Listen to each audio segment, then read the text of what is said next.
Welcome, everybody. I'm going to keep this short. Kori and I are on the same page about these introductions.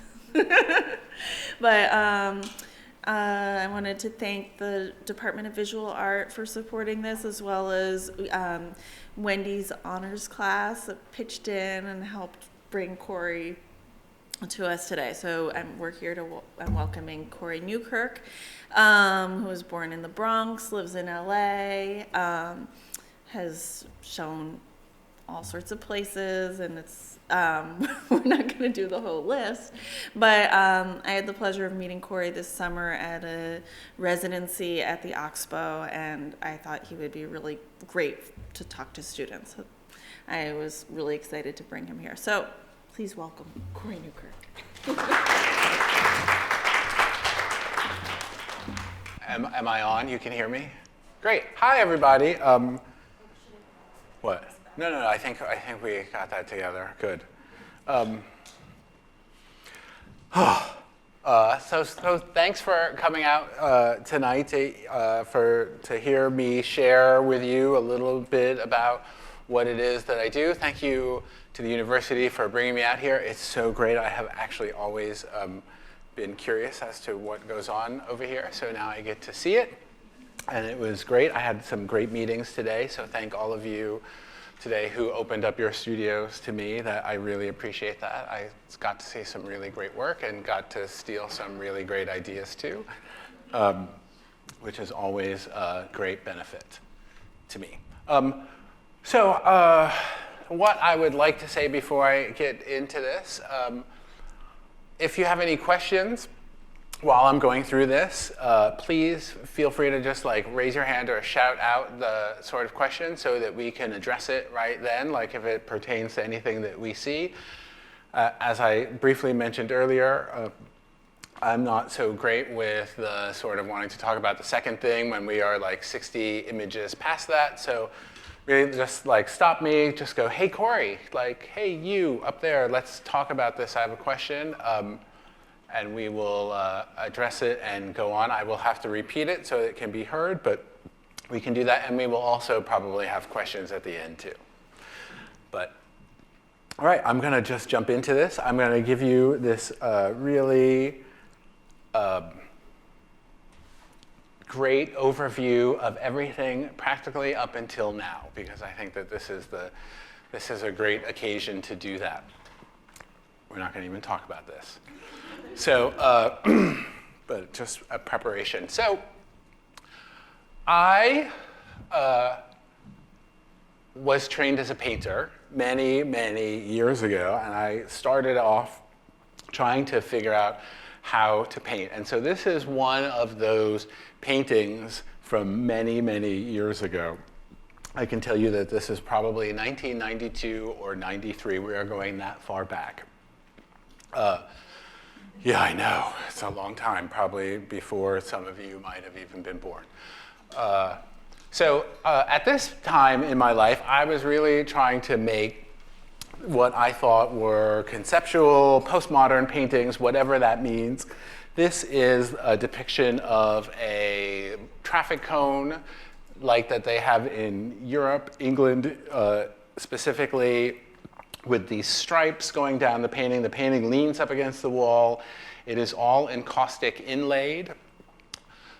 Because right around this time, I started to realize that I never really wanted to pick up a paintbrush again, right? That there was something really inherently distasteful for me at that time with the idea of picking up a paintbrush to make a painting. So I told myself and anyone who would listen that I was a painter who didn't paint, because what I really liked was all the stuff around the painting, all the formal language, some of the conceptual language that goes around the idea of a painting, but without actually having to make one. That was not necessarily the most comfortable time in my life, but it was kind of a constant battle to try to figure out what I was doing and explain that to other people in a way that made sense. So after that type of inlaid encaustic painting, I started to make a bunch of objects that look like this to try to, again, once again, make a painting with no paint in it, but could still sort of play with the language of what a painting is that I was attracted to. Is everything in focus? I'm not going to worry about it. It's okay. So what we have here is just a panel, a wooden panel, with a bunch of little Ziploc bags filled with antifreeze stapled to it. So again, the sort of formal concerns about the grid and color and light and all these other things that I found really interesting to talk about in my work, but again, no paint. So that idea worked pretty well for a very short time. And then one day, I had a visiting artist come and talk to me, much like I did today, who sort of changed the whole script on me and started to talk to me about the idea that perhaps I should make work about myself. Now, I had really not been comfortable with that idea of making sort of self-referential work, but she told me that someone will always make a better striped painting than I was making at that time, or could make that, and that discussion around that painting or that object would start to change if I started to make work about myself. Basically, no one could make a better Kori Newkirk about Kori Newkirk than Kori Newkirk. I think that is the basic gist of it. So in a way, I was given permission by somebody else at that time to give myself permission to make work that was about this that you see here, whatever that is. And so, like the next day, I totally changed my studio practice. And that will be everything that we see from this point on. So this is a very early work. This was probably not 1993, but not far after, probably 95 is my guess, 96, 97, something like that. Still a long time ago. This is Mark. And Mark is blowing bubbles made out of my hair. So I started to really work with materials that actually came from my body to talk about my body. So for as long as I can remember, every time I get my hair cut, I save it, it goes in a jar, and I can use it for whatever purposes that I need art-wise. And so at that time, I thought, you know, I'm trying to explore these questions of my identity, and I came across these Dick and Jane books. And I remember specifically reading these as a child, being given these, and now I had an opportunity to change the narrative in a little way and to make it a little more specific to who I was and what I was interested in. So again, I guess that could be Mark, is getting handed this very strange object, this little ball of black hair. So I continued with this body of work briefly, and here's another example. This is Sleeping Beauty. So instead of just changing the objects, I started to think about these characters speaking and thinking in these very mysterious black thoughts, right? That could talk about some things that they might not normally be expected to talk about, right? And I think that one of the great things, or one of the very strange things and things I discovered about hair is that when it's on the body, it is a really beautiful thing. And as soon as it sort of separates itself from the body, it becomes really gross and disgusting to a lot of people. So the hair part of my work continued past those book pages, and as I continued to explore the notion of like this kind of hair and artwork and my identity, I came up with this next. So this is my big hairy Cadillac. So this piece is, I about the length of a certain era of Cadillac. I think it's about 16 feet long. So I ran out into the parking lot and found the first Cadillac that I could find and just measured it. It happened to be one of those, I think sometime in the 80s time when cars were still really big. So I just measured this to make this Cadillac sign. And I was really fascinated with the idea of car culture, because I think around this time I had just moved to Los Angeles from Chicago via New York, New York via Chicago. Anyway, ended up out there and am surrounded and put into a place where there is a car culture which is very foreign to me, but still trying to figure out how do I address who I am and where I am at the same time in the work. I came up with this idea of this hairy Cadillac because some of my very earliest memories are of both of my parents driving around central New York in Cadillacs, right? And that my understanding and sort of love and love of that stereotype about who drives a Cadillac, who doesn't get to drive a Cadillac, where a Cadillac might be parked. This mythic sort of, there's the projects, and there's a Cadillac in the parking lot of the projects, and what does that mean? And so trying to really grapple with some of these outsized sort of ideas and forces, I came up with this very hairy Cadillac. Now, I will say that all of this hair, none of my hair is in this one. I scoured the barbershops of Long Beach and Los Angeles, asking everyone if I could collect the hair off the floor, all of these black barbershops. And surprisingly, they let me, which I think has a lot to say about the idea of like a East Coast versus a West Coast thing, because I know if I was on this side of the country, that would be a no-no, because people would probably think that I was going to do something tricky with the hair, like some voodoo mess, right? And so out there, they're just like, take it, it's garbage. So I collected all of this hair, took it back to the studio, washed it, dyed it, picked out mostly rice and sunflower seeds, which I felt was sort of really fascinating to me too, that those tend to be the food that people ate in the barbershop at that time. Who would ever think that those two things together in hair would be okay? And one of the other great pieces that I got out of this is that I got to walk around campus for 2 weeks with some very hairy palms.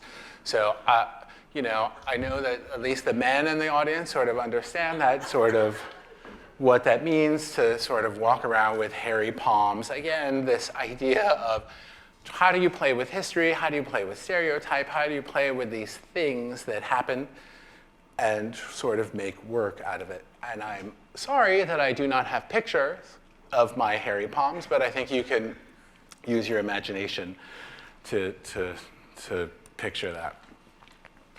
All right, we're going to jump ahead a few years here. I don't know to what. I am not so good with all the dates. This is a piece called Legacy. This is 9 giant hair picks. So these are all my height, so about 6'2", as you can see, and they're just set up in a large circle in this small gallery. I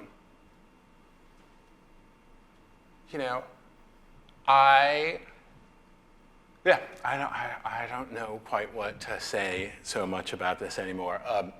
Really trying to make work that, again, continues to explore some issues of my, identity, as it were, and really try to figure out what it is and who I am as an artist.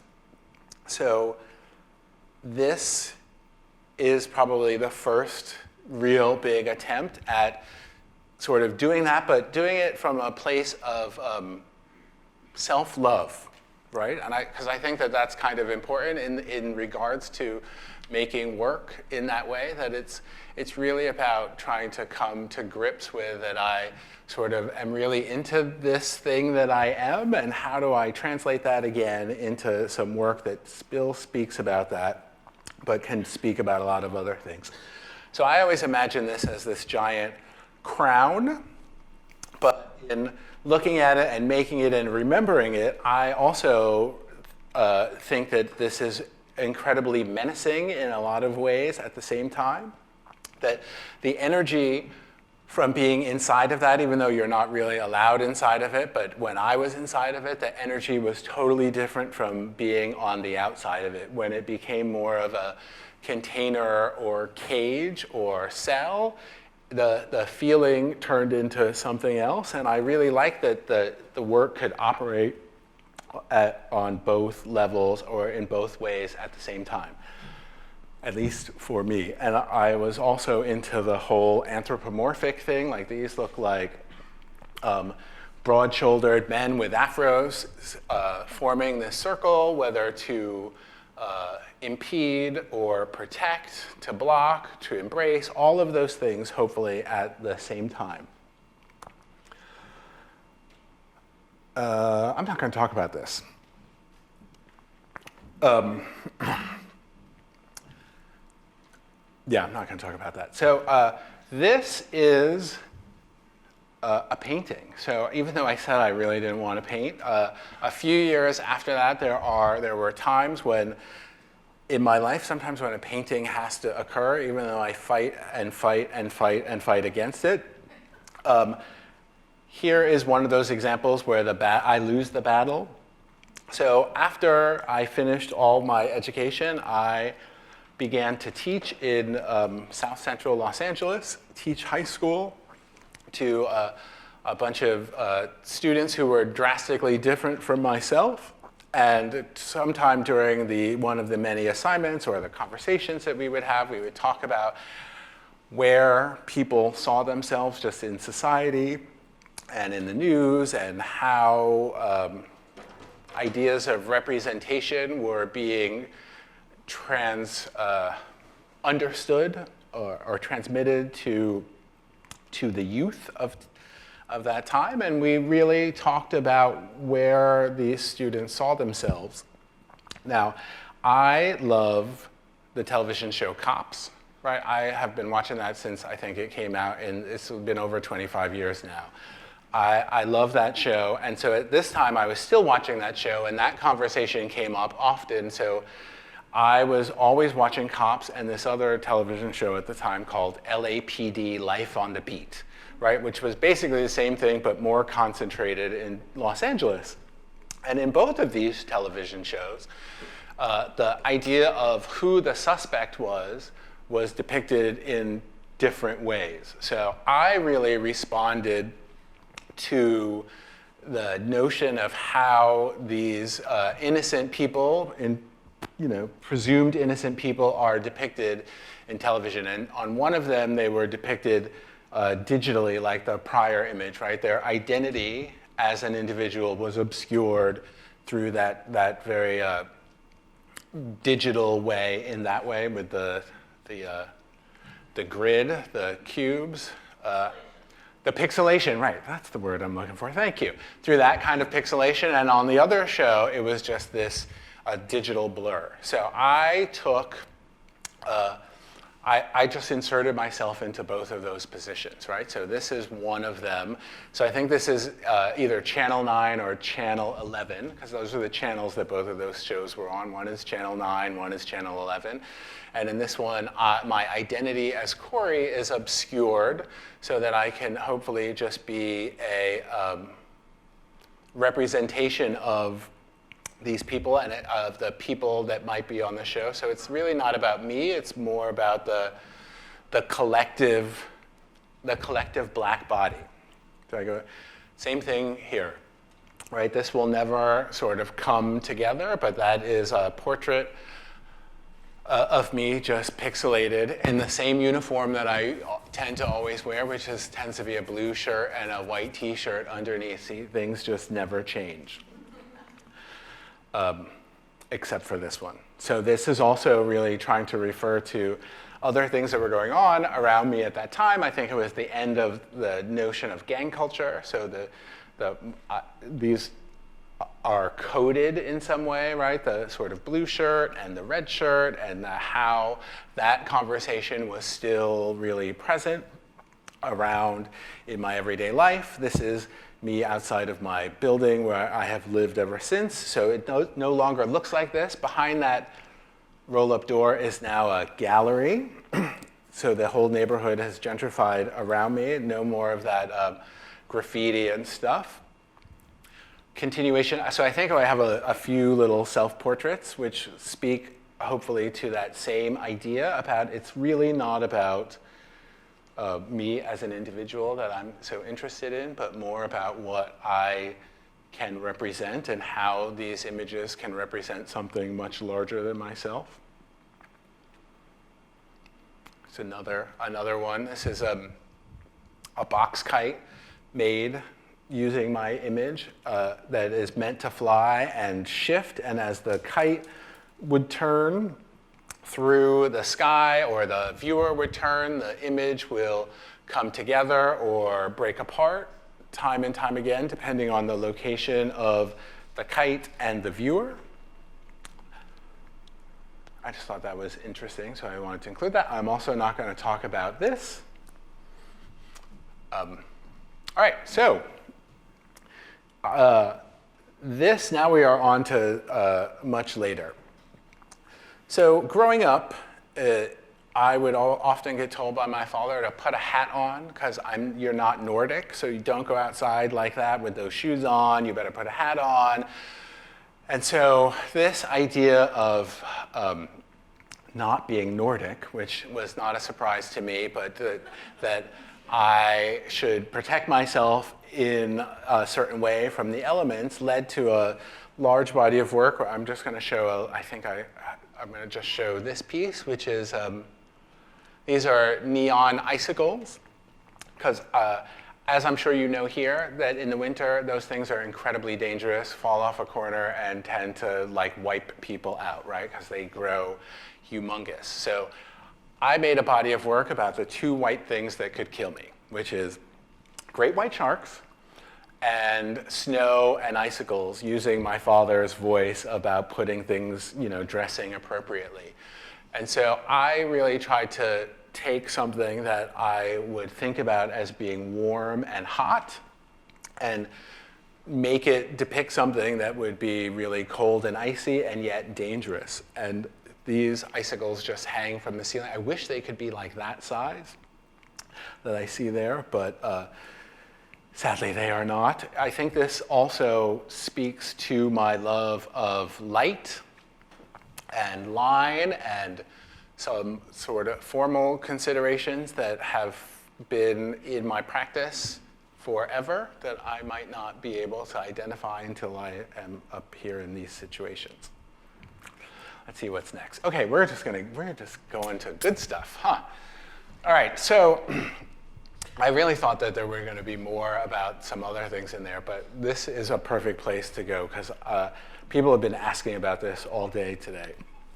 So this is the first beaded curtain that I ever made. So this tends to be the type of work that I think I am most known for. So this is the first beaded curtain. It's probably close to that size. It's 8 by 8 square feet. This is called Jubilee. It depicts Los Angeles, which again is on fire. So this beaded curtain actually went with those two photographs of me, those two self-portraits about the television show Cops and LAPD Life on the Beat in my sort of show about where I lived, where these images are flanking this idea of the city always being on fire, because that city is always on fire. It seems it's always on fire. There's an earthquake, there's a flood, there's always a problem there. So I really tried to talk a little bit about that. So I don't know if you know, these are hung, these pony beads, plastic pony beads that are hung directly on synthetic fake hair, fake braids that I just buy in the beauty shop.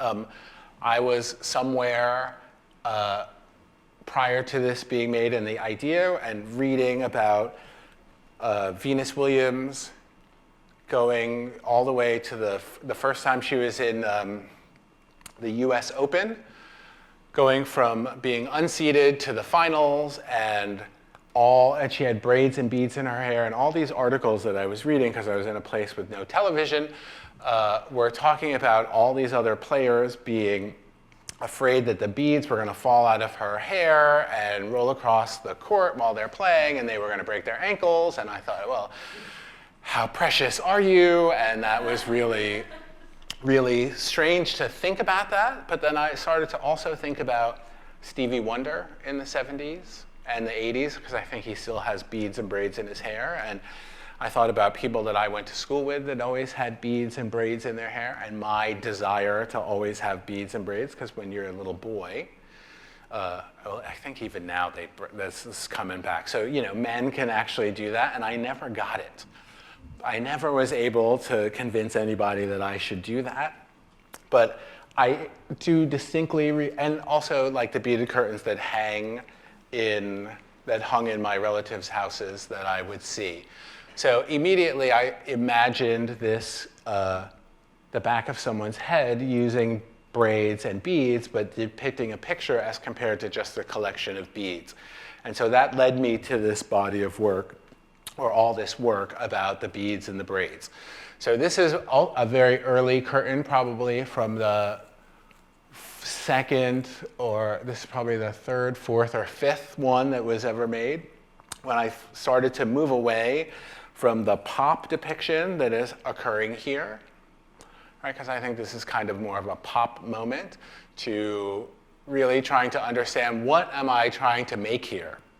What is the best way to use these and the best things to depict? This is just a quick close-up so you can understand, I hope, a little better, that all this black line is, that is the braid that is running through the middle of every one of these beads. They are all hand strung. Nothing is painted. And about 4 of those beads, right? So 4 is about an inch up and down. So these things are incredibly labor intensive and tend to be pretty big overall. And if you were to ask me if I ever thought, you know, oh, you're going to make landscapes, if someone told me I was going to make landscapes later, I would have thought they were insane, because this is never anything that I had fully expected to make. But it happened, and I started to really enjoy it. And it let me say a lot of things in a lot of ways, and also talk about painting again in a way without picking up a paintbrush, right? So I can still use the formal and conceptual ideas that I really love about, like, what it is to make a painting, to be a painting, to look at a painting, but again, without having to pick up a paintbrush. So this is also from that same very early body of work. This is depicting a line of trees on the bottom, and the sort of evening sky. I think the narrative at that time I was working on was like this long walk in the evening. Here's another one from close after that time. I started to understand that the materials is the place where the body resides in these, right? This very particular unspoken about and unseen, but maybe not invisible, sort of black body that is in the materials through the braids and the beads, but will never be depicted in the actual thing, right? That I was thinking that the materials are so urban in a way that it would not be good to continue to depict very many urban situations anyway.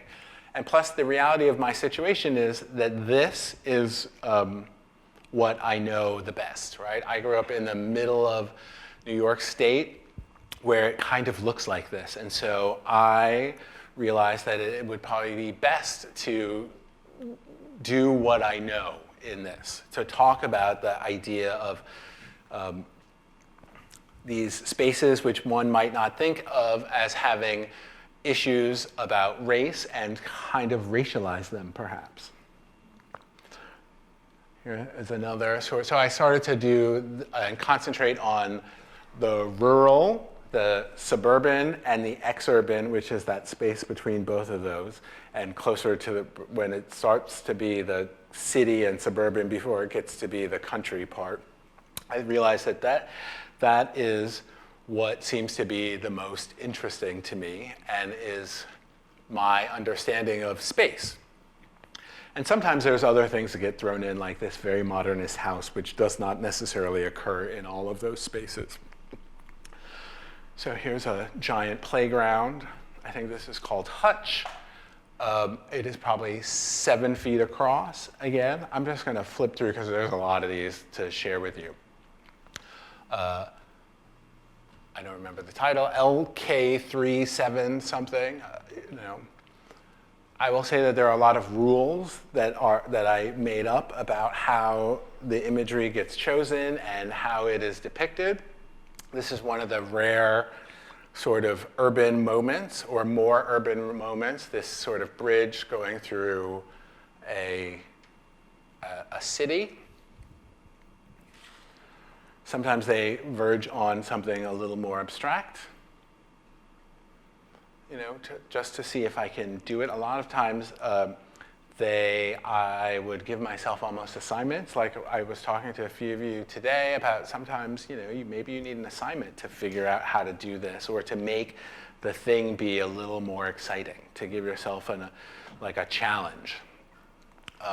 This is closer to being recent. This is just a detail of this waterfall because I wanted to see if I could depict falling water, right? I had worked on a lot of other things and figured out how to do it, but there's always a challenge. This is a piece called, oh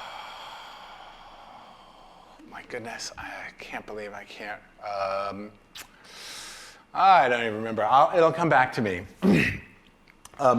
So after making a lot of those beaded curtains that operated on the wall and functioned like paintings, I realized that they needed to change and evolve a little bit. I had pushed them into corners. They came out of the corners again, and after they came out of the corners, I didn't show you any of those today, they jumped completely off of the wall and became these free hanging structures. Oh, it's called Glint. Knew it would come back. So this is the first one. This is, I think about this as like the Death Star, because it's sort of this so big and black and floating there. So this has 4 different depictions of a nighttime walk on this freestanding curtain. And I must say that people ask me often if there's any ta-da, performative aspect to these, like can you bust through them and do all that? But really, they don't. I don't think that they function that way. I think that they are best to be they are sort of on the wall, like paintings, like sculptures, but there's no it's not about a performance in that way. So if you ever see one, please do not sort of start running through it. It's tempting. Here's another one, the largest one to date of the freestanding ones. So this is about 12 feet long and about 3 feet wide. So the challenge this time, beyond all the other challenges that I assigned myself for this, was really, can I depict something that is two-dimensional, which is from the image that this came from, this flat pool? Can I make something two-dimensional that is originally two-dimensional? Can I make it three-dimensional but still retain some of that two-dimensionality? Here's the other side of that swimming pool. I think this is called Gainer. I can remember that much. There seem to be a lot of swimming pools in my work. I'm not sure why I have been really attracted to swimming pools. It might go back to the 2 white things that can kill you and stereotypes and myths about black people and swimming, and my sort of love of actually swimming and understanding how that stereotypical things operate. Okay, so we have jumped to about 10 years ago. This is a piece, more than 10 years ago. Oh, goodness. This is from 2008. That's more than 10 years ago, right? No, that's exactly 10 years ago. Okay, I see. That's why I make art. I don't do math. So I had this opportunity to have a show in the summer of 2008, and I made this thing, right? So at that time, we were preparing for another election, and I was really fascinated with what I saw as the link between entertainment and politics. Who knew, right? So I depicted this, I made this giant podium, this mirrored podium, a mirrored staircase, and a mirrored stage behind it, right? So that, obviously, as we look in this mirrored object, we see ourselves reflected. We are then complicit in this whole idea of politics and entertainment and shiny things up there talking to us. I think we have a quick little video just to get a better understanding, because I can never quite show everything in this. So really just trying to, how does one talk about, how can I best talk about some current events and still make it so that perhaps the message that I'm trying to get across is there, as well as give some visual pleasure. Because my experience has been, if one tries to sometimes talk about things that can be difficult or unpleasant in artwork, that oftentimes I have found that people are unable and unwilling to go where I want them to go. But if I have sort of visually seduced the audience, they are more receptive to the thing that I'm trying to say, right? So if we think about that spoonful of sugar helping medicine go down, I often try to make sure that I have some visual sugar in order to have the more difficult things be readily digested. All right, I think that's enough of that. There's a little closer depiction of the silvered microphones that go on top of the podium. I have no idea where this piece is. I think it is lost to the ether at the moment, just sort of vanished somewhere. Sadly, these things happen. All right. This is a cart called Cart. Again, trying to draw from my own experiences and my own reality to make my work. So I have had a grandmother who had a storefront church in the Bronx in New York, and often in these storefront churches that I would see, the stained glass would be on a roll and you could just apply it to the window really quickly. I was fascinated by that idea of how that stuff worked, not just with the physical idea of like, oh, this is this fake thing that you put on this thing to make it look like this other thing, but how that worked in people's minds and what that material could do to transform things. I also love the idea of that Saturday Night Fever disco floor that lights up, right, or a floor that lights up. I also love the idea of the grid. I love, I don't know if I love modernism. Was that here today when someone said that that's a bad word? Maybe that was Monday, sorry. That was on Monday that someone told me modernism is a bad word and not to use it.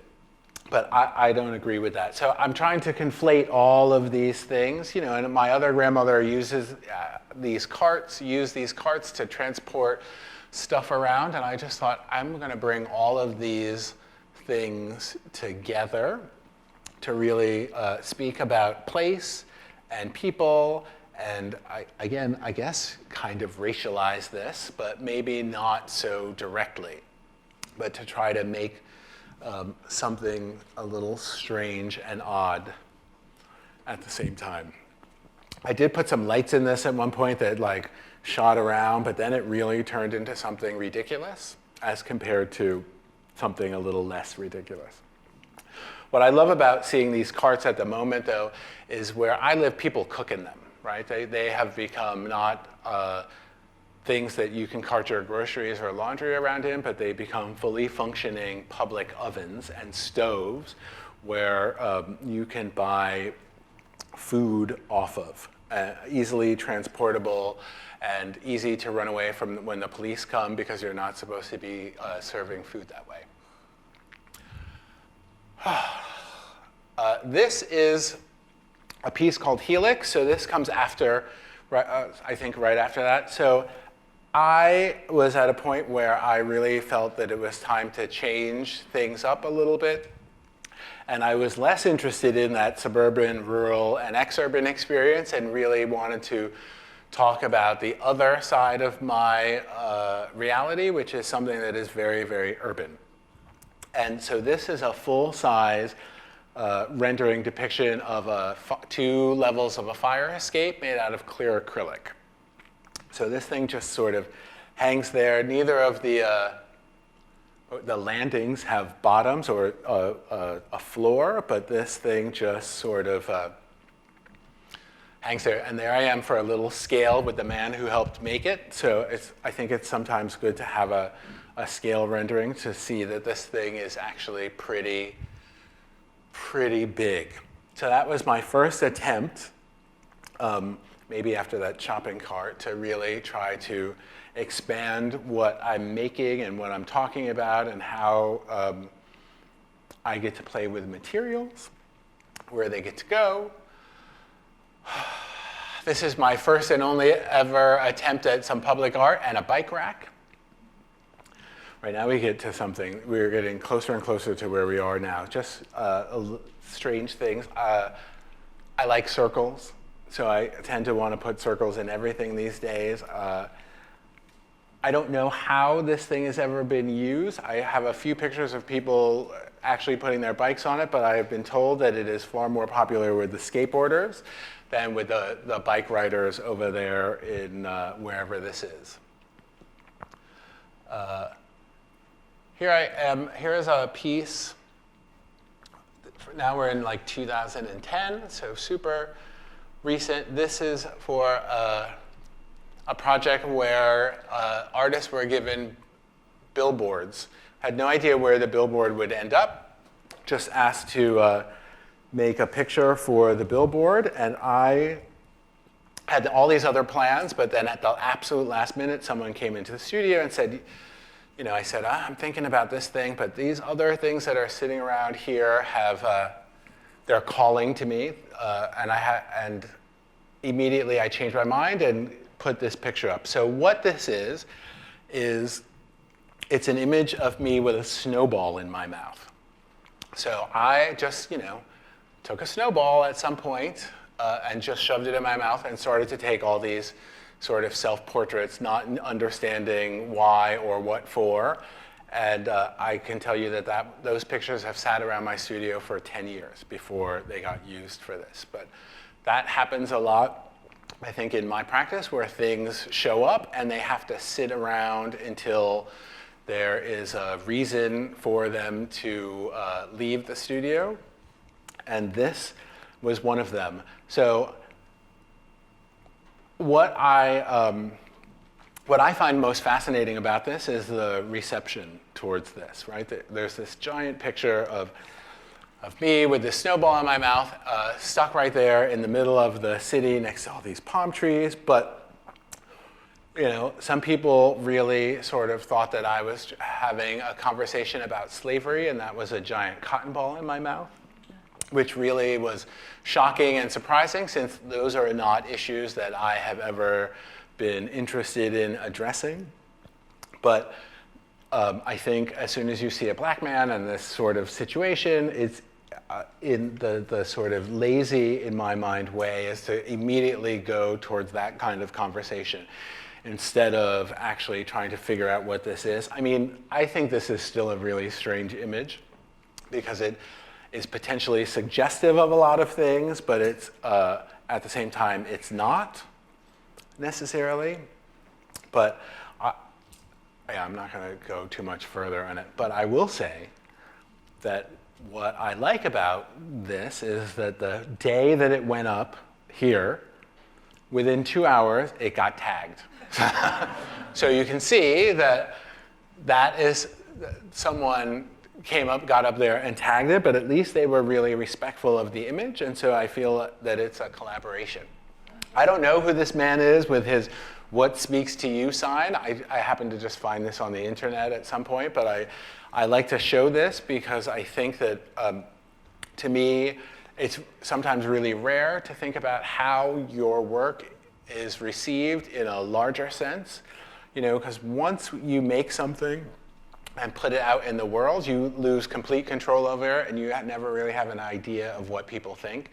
But I think it's great that whoever this dude is felt the need to stand there and take this picture and put this up next to this sort of very strange tag thing.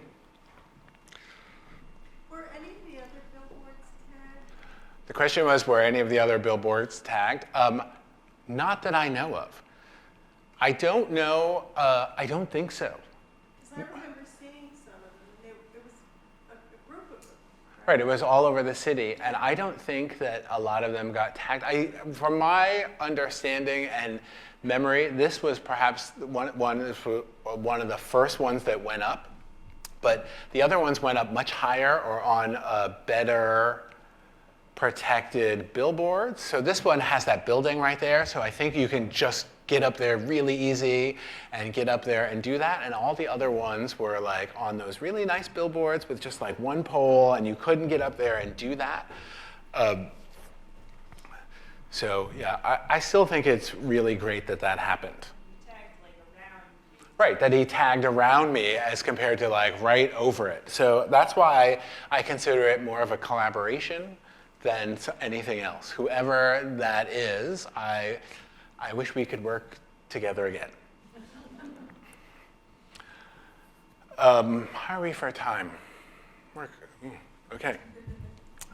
I don't know how much more we have. We got a lot more to go. This is a piece called Mayday. This is I save a lot of things. I'm a kind of a hoarder. These are all of my white T-shirts that when the armpits got yellow, instead of throwing them out or donating them, I just saved them in the studio, not knowing what they would turn into, but I was given an opportunity to have this show in this Schindler house, right? And this sort of famous architect in one of these houses that he built that I could never, ever necessarily imagine myself living in, because in those architecturally specific and famous houses, you don't ever get to own that space. That space will always own you.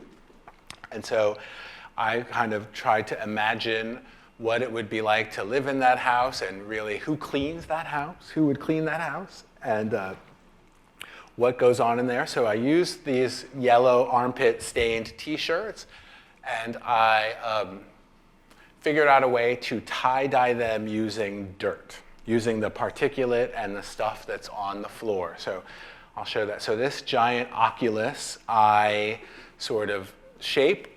It's about 12 feet across in diameter. Those are all the T-shirts laid out. There are 2 silver balls that are just placed in there, and all of that stuff, all that particulate is on the T-shirt. So here's just a very, you don't normally sort of get to see what one of those T-shirts looks like, that I scrubbed my studio floor with these old T-shirts in order to have this happen.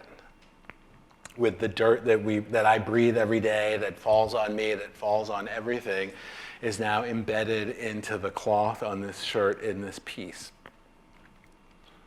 What else? Oops, wrong way. What else we got? Another dirty piece. I'm really fascinated by detritus these days, and dirt, and the idea of particulate, the stuff that falls that we never see. I think that's a reaction to all the clean, super pristine spaces that I encounter that make me feel really uncomfortable. This is like my Shroud of Turin. It's just a paper towel that I was cleaning the floor in my house with one day and looked at and was like, oh gosh, that is some art right there. And all I did was take a picture of it, blow it up, put it in a frame, and I can speak again about identity and location and again the dirt that I am surrounded by, that I'm starting to really get into. I think for the time frame, or I won't say much about this, television antenna, the first of a large usage of those. I'm about to make another piece using television antennas. These ones are just mounted upside down. They have, some plastic balls that are attached right to the surface of the photograph, which I think makes all of my friends who are real photographers, just makes them crazy that I just treat these things like a piece of paper that it is. This piece is this giant minimal rectangle that goes directly on the floor, made out of super absorbent polymers. That's the stuff that you put in the water and it grows. It absorbs the water, and these little tiny clear balls will suck up all that water and increase in size. So in the water, I also added a lot of spit, some tears, and some sweat. I really tried to pee in the bucket too, but the space wouldn't let me, because the goal of this is to turn into this, right? So that at some point that the transformation of the work is that the water leaves the piece and turns into the air, and then we end up breathing the tears, the sweat, what else did I say, and the saliva that I have put into this sort of. We all get to share in that, and as a way to give you some of what I got, I guess. And really the idea of, I'm into the idea of transformation and playing with these crazy materials and seeing what would happen. I think that's all I'm going to say about that. Some tin cans. How are we we're good? I hope, no, we're okay. What was that? All right, I think we can do that. Some tin cans mounted directly on the wall, some filled with glitter. I don't ever have a lot of money as an artist, so I have to figure out how to make things with what I have around me. For the most part, I happen to live over a Vietnamese restaurant, so I can actually go in there and get a lot of their, again, not me, cans and things to attempt to transform into some work. So this piece is one of those.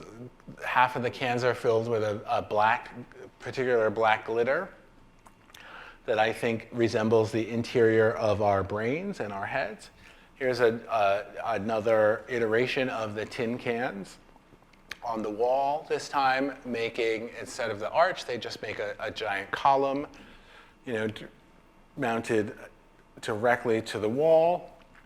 Here it is in someone's house, because I always think that it is important sometimes to see these things and for people to imagine that it might actually work in a domestic setting. I think that's important for students to see that is possible. That the craziest things that we might make, like, oh yeah, it's just a bunch of tin cans and some glitter, that it actually is covetable and that you can live with it and that it is a possibility. I'm not going to talk about that or that or that. All right, we'll stop. We'll go here. We're not stopping here. This is a prototype for a piece called For a Dark Day. So this is the street that I have lived on. I live right over there and behind. And so just happened to be sitting on the fire escape one day, look at this light. I looked at this light on the corner and realized that the top was flat or horizontal to the ground, and none of the other streetlights that I saw anywhere else in the city happened to have that occurrence. And so I started to imagine something hanging from there. I went out and took the picture, and then again, directly on the surface of the photograph, mounted this silver mylar curtain that would hang all the way to what would be the ground in the picture. So this is the red light version, the yellow light version, and the green light version. Right, which I think is, I really like these, that they directly reference my earlier work, but really try to be expansive in their interpretation and what they're talking about. I think you guys have been running around here looking at this tire called Parade from the same time. This is actually rather recent. This is probably 2016. I saw a man's bicycle outside of my studio, this gentleman who I would say is housing challenged, riding around, and he had all these CDs stuck into his bicycle wheels. I took a picture. It sat around for 4 or 5 years until I figured out a way to figure out a way for it to turn into something. And what it turned into, actually, it was this. All right, this is called Republic. These are two 20-foot long objects, sculptures, a bunch of bicycle wheels and all these CDs shoved into the spokes. To speak about the history of those particular wheels, I think it was really nice that they all had evidence of where they had been, what they had done. All the dirt, again, is still in all the tire, the wheel treads. The CDs are a technology that we are not using anymore. I don't know if bicycles, that is a technology that we are still using, but proportionally and formally, both sets of circles worked really well together. Let me make something shiny. Let me make something long. Here I've got some more scale pictures and some details.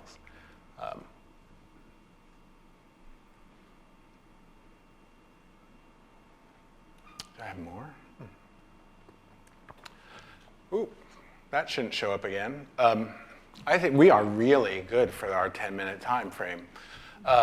And I think this is probably where I will end with this. I don't think there's anything after this. So here's another little bit of public art that, again, in my mind, recycles some aspects of my practice, again, in a whole new and other way. So these are about 20 feet tall curtains made out of that clear plastic, similar to, where was I today? Was it the painting studios that I had someone drag me through the clear curtain? So it's made out of basically the same thing, just transported outside and elevated.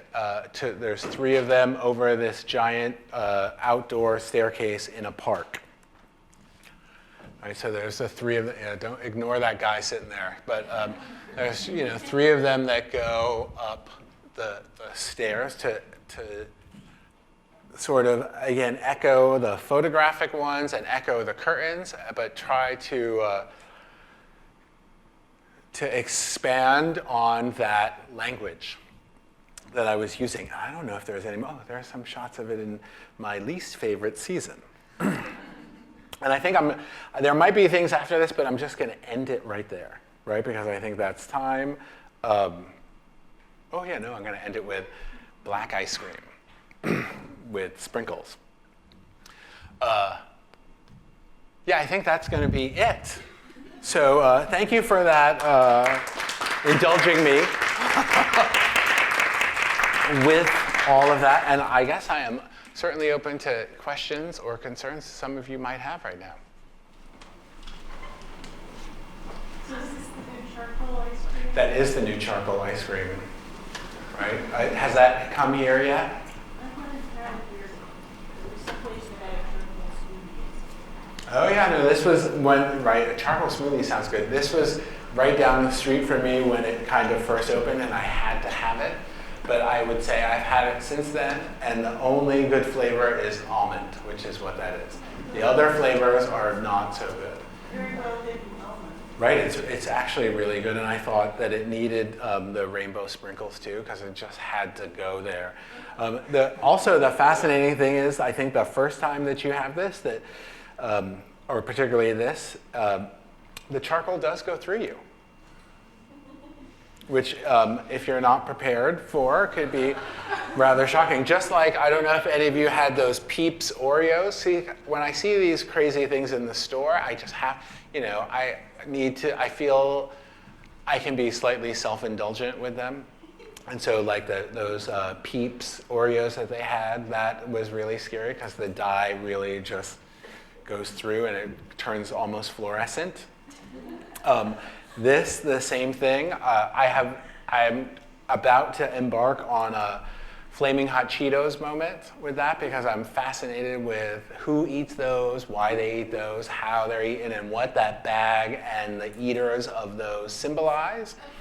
And so I feel like I need to see if the same thing will happen to myself with some Flaming Hot Cheetos. But if any of you have any idea and have ever overindulged in those, please tell me so I don't have to. Right, no, you look like you raise your hand like, oh, I've done it, no, okay. Some more? I have one.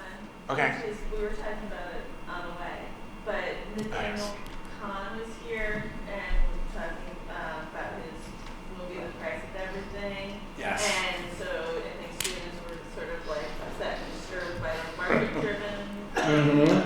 Clearly, that's not how your work is operating. So No, I do not. Okay. There was a time when I operated within the market, or tried to. That was, I won't say it was taken away from me, but that doesn't happen so much anymore. But that was brought up a little bit today in a visit, questions about the market.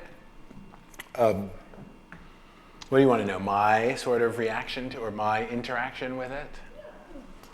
I think that is such a dangerous place, right? For one sort of emerging younger artist or any artist in some regards. I think it's dangerous sometimes to me, particularly the way it's going now, where people try to make work to satisfy that in some ways. Those people who are in that movie, those studios are, for the most part, factories that just churn things out over and over again to satisfy the demand of the market. Now, some of those people become filthy rich from that, right? But then I think that which is nice. I mean, I think I would like that too, but I really am not interested in the other requirements to have that kind of practice, which how I see it is that they don't really get to make what they want all the time. They in order to satisfy the demands of the market, that you have to give up a lot of things as well. So I think that some of those people give up the idea of having a very broad, expansive practice at times, that they have to make the same type of work over and over and over again so that people can understand that, because they become like almost a brand in a way. I would think I have my own brand, but it is certainly not like that.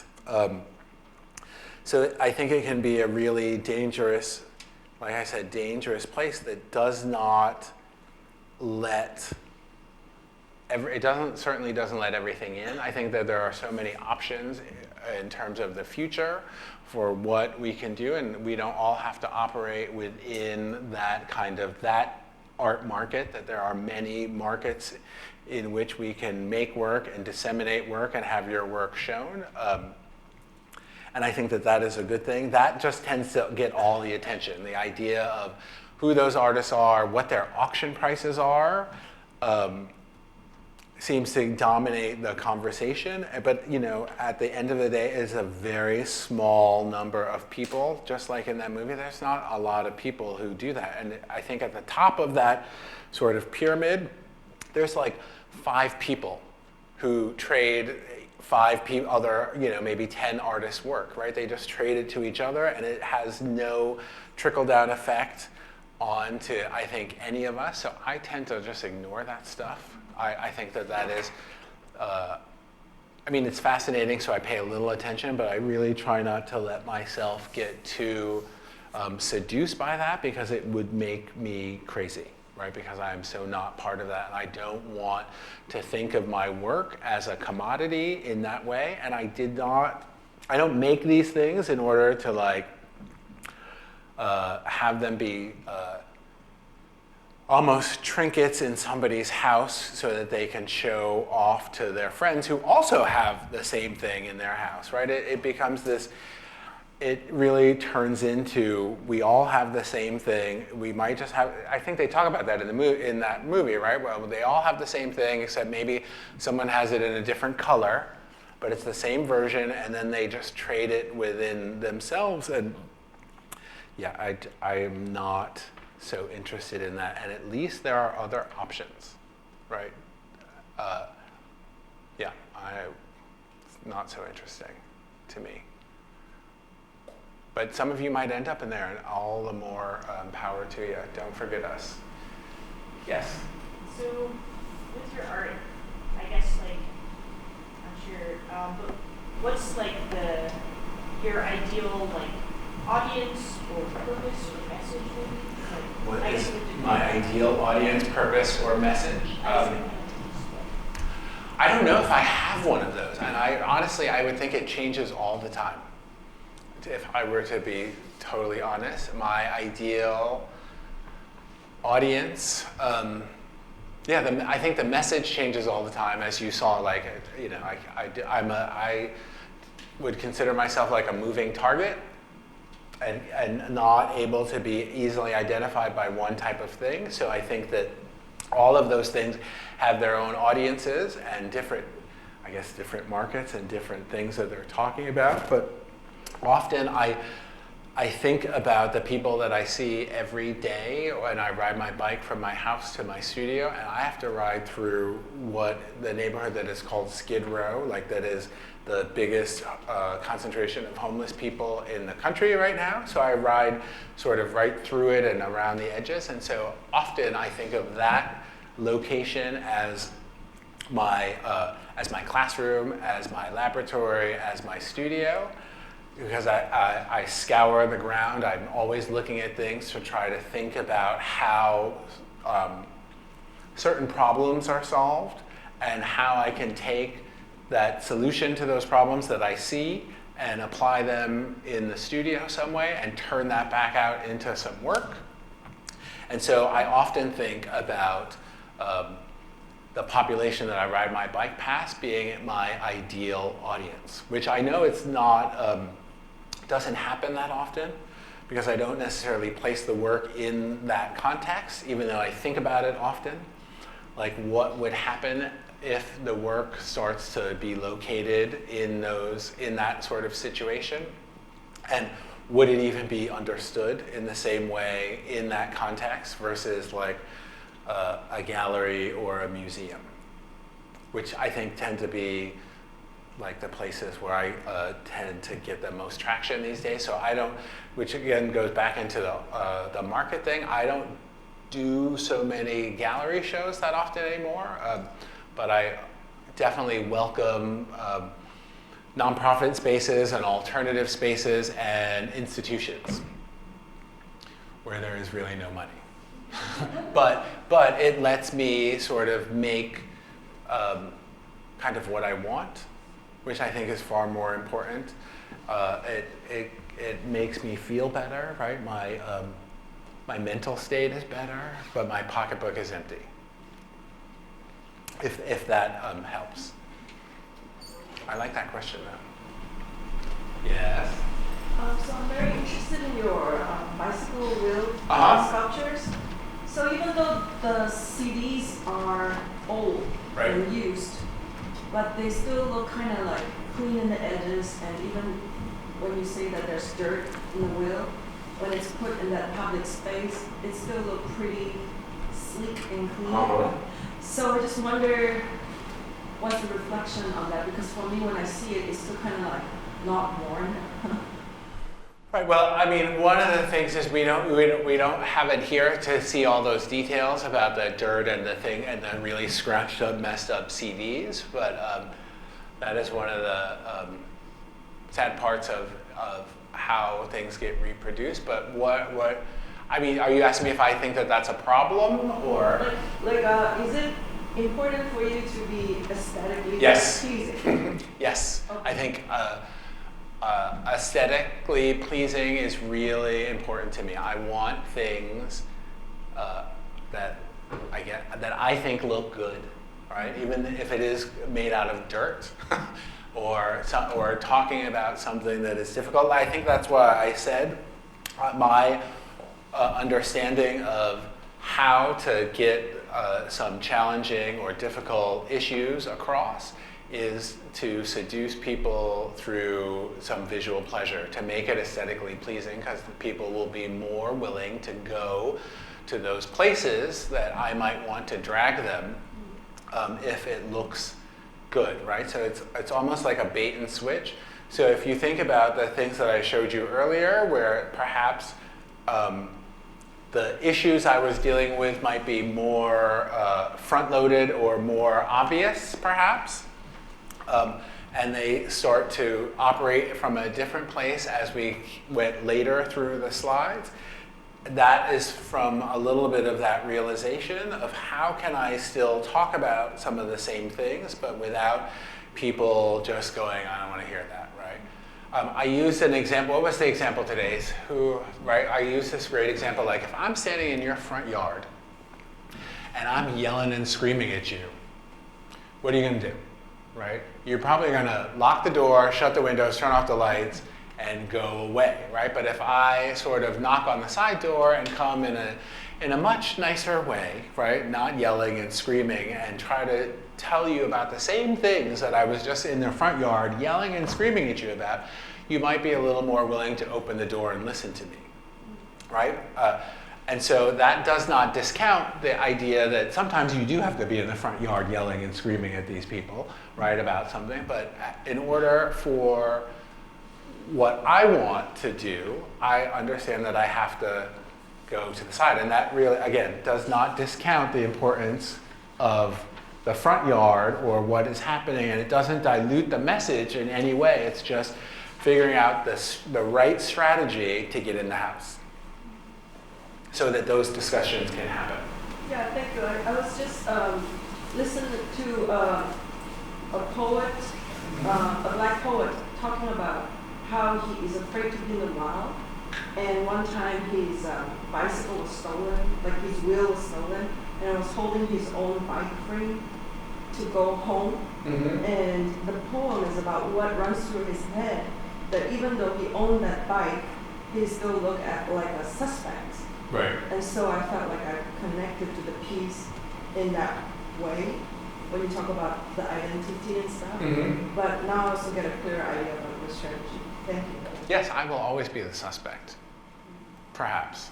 Maybe not, depending. But, it's just sort of like how do one deal with that understanding and that knowledge, but still want to, make things and present things and do things, right? Without letting that make me into someone who doesn't want to do that and turning into like some horrible, bitter, mean artist. Because there's a lot of those, and that is not a pretty look.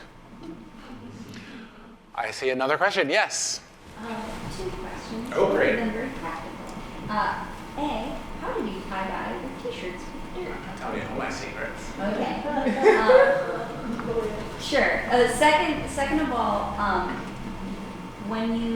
do you map out, or did you map out the bead curtains before putting them together? Oh yeah. I didn't really talk about that much. I will say that because there are some things that people ask, like where do the images come from? So I will start there.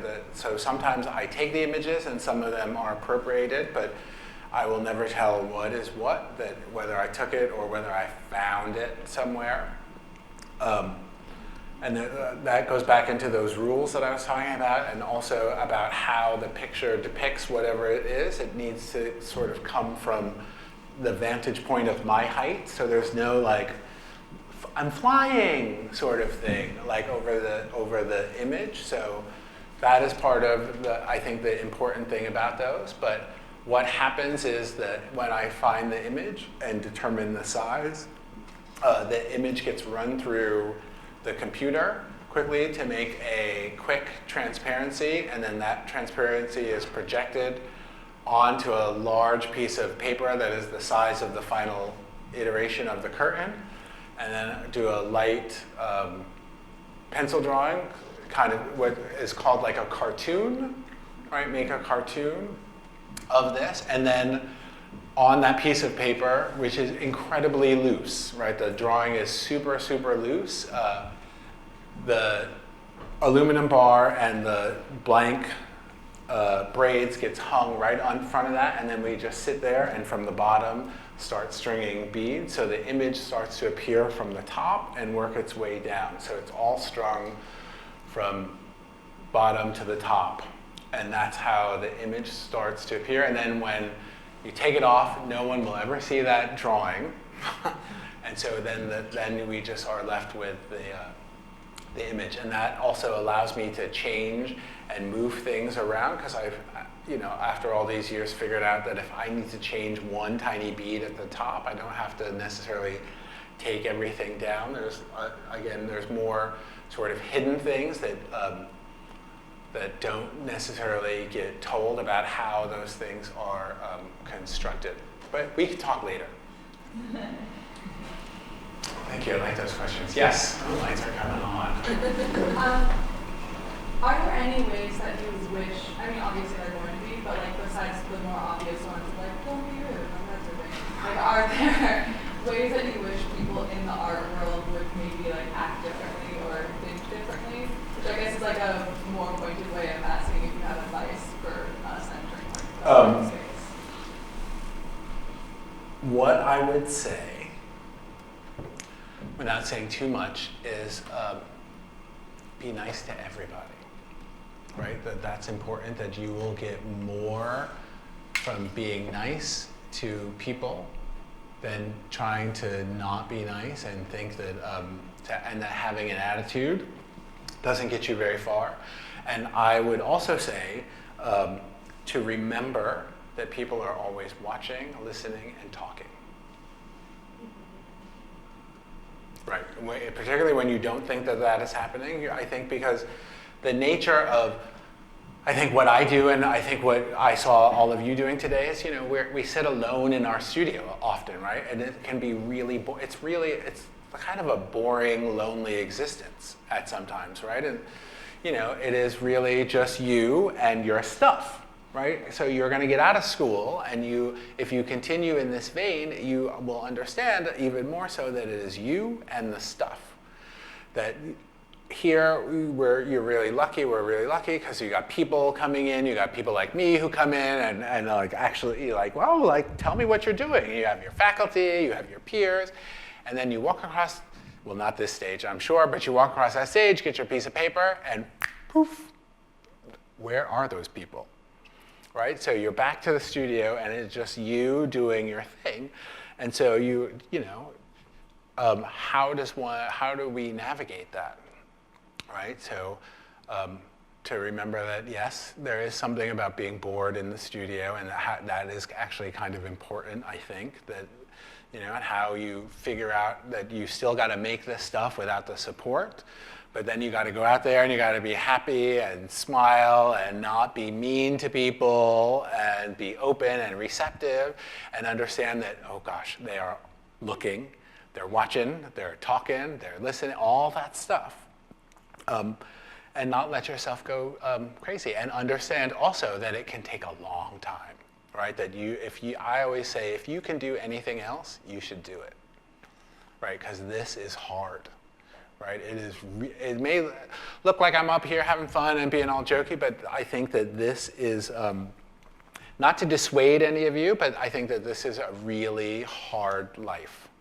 So you see that movie where those people are like rolling in the dough. I mean, it still is hard for them, but it took a long time to get to that point. And I think if someone could tell me even more so to be prepared for all the sacrifice and the suffering that has to go, now I sound like a bummer, huh?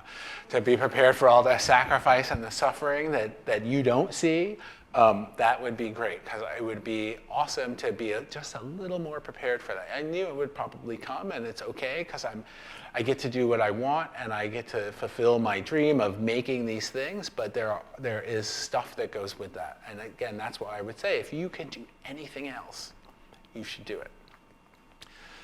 But remember those of us who can't do anything else, and please try to support us, and in any way possible, that would be great. Does that help? Yeah. All right, no more. I'm gonna clap for myself now. Thank you. Whew.